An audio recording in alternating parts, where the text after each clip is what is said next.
So now we have the breakpoint, and now really debug project. So it begins to execute, and in debug mode, you can I am not very good with remembering what color, what background represents what. So I typically rely on this little arrow on the sideline, which tells me this is the next statement to execute. All right, so this is the next statement to execute. And the little tip that shows up when you kind of move your mouse to that particular position tells you this is the program counter. Essentially, this is the next line that will execute. So if I would like to find out what's going on in debug mode, then I can use one of those facilities, step into. So I say, I really want to see everything that happens on this line. So if I click step into, very nicely, it takes me right inside my driver license constructor, because look, this is right here. We are about to execute the driver license constructor, and as we say, okay, let's step into it, or whatever is happening on this line, then it kind of nicely takes us to inside the constructor, which is expected, and then we can perhaps do more steps. If I say again step into, and then step over perhaps. This is an option to step over. So last name is being initialized with blank string, right? The string with 0 length. It's an actual object, but it has 0 length. And now I am on this line where I'm about to say get owner ID. And so to be able to observe what happens inside get owner ID, again I can say step into. And so now notice again I have the little arrow telling me this is the line which is about to execute. So my options are actually to say, you can see it in the debug menu. Your options are finish debugger session, just say okay, forget it, let's stop. Or we can just continue, just say go on, right? Or we can step over, which means do not step into method calls, execute this line and stop after it executes. Step over expression, there are possibilities to step over essentially sub-expressions inside longer statements. And also step into, right? Step into. So step into will be my choice here, because I really want to see what happens inside get owner ID.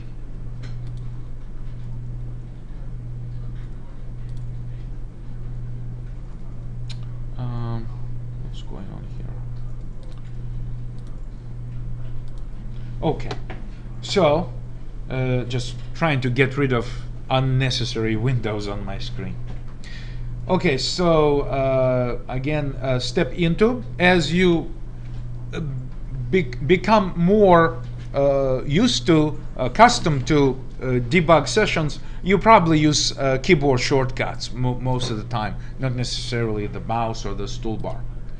All right, so here it is. In debugging, typically there is a helper from this window. The debugger tells you, okay, there is an instance of an object which is referred to by the this reference, and if you expand that, it has last name, which is expected, it has license ID, which is an integer, and it also has static part, and inside that static part it has owner ID sequence, which is currently set to 1.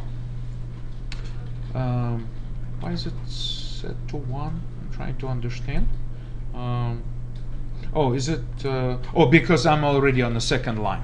The first license was constructed, it has become 1, and now the second time it executes, it's already 1, so it's about to be incremented. If I now say step over this line, you can see that the value of the owner ID sequence, which is that static attribute shared by all objects, all licenses that I have, is now incremented to 2, and when I return it, of course, when I step over again And when I return it and I step over again, I can see that owner ID is integer 2. The value is 2. So obviously, as we move along this program, as I call one constructor the second time, the third time, each time the static attribute gets incremented. Now, I also would like to demonstrate this by saying that I create those objects in memory, and my habit is, in my mind, I typically try to distinguish between the class diagrams and other types of diagrams compared to real objects in memory. I prefer to draw them in my mind as 3D objects, so that they're really taking resources, right? So this is one driver license, and let me sort of like multiply this. I'm trying to use 3 of them. So Control C, Control V once, and Control V again. So right here, I'd like to make sure that we understand one thing, that this let me actually say debug, stop debugging, because there is no debug, finish debugging session. This is fine. I'd like to just to say that this particular static integer named owner ID sequence is not stored with any of these objects. It is stored separately. I will draw it like little cube right here, right? And it is simply shared by all of these instances, right? So any of them can say increment, right? +1, like I did, +1. And then instantly, as +1 happens, if this was the object that was executing +1, of course another object already sees that the value is being increased. By the way, when we go into our main application, and this is our main method right here, our main method, and we say we can say initialize objects or something like that, and do that. Then we can say use objects. Kind of silly comments, but just to make those two parts here to exist. Interestingly, that before we initialize objects, even before the main method is invoked for us by Java Virtual Machine, Java Runtime Environment, what happens is that all static data attributes are already initialized. So basically this happens even before we call our main method. All static data member attributes, first of all, they exist as soon as our application is loaded. Now those 3 objects don't exist. However, by the time the main method is invoked, this all static attributes, and of course we have this particular example of static attribute, owner ID sequence, inside driver license class.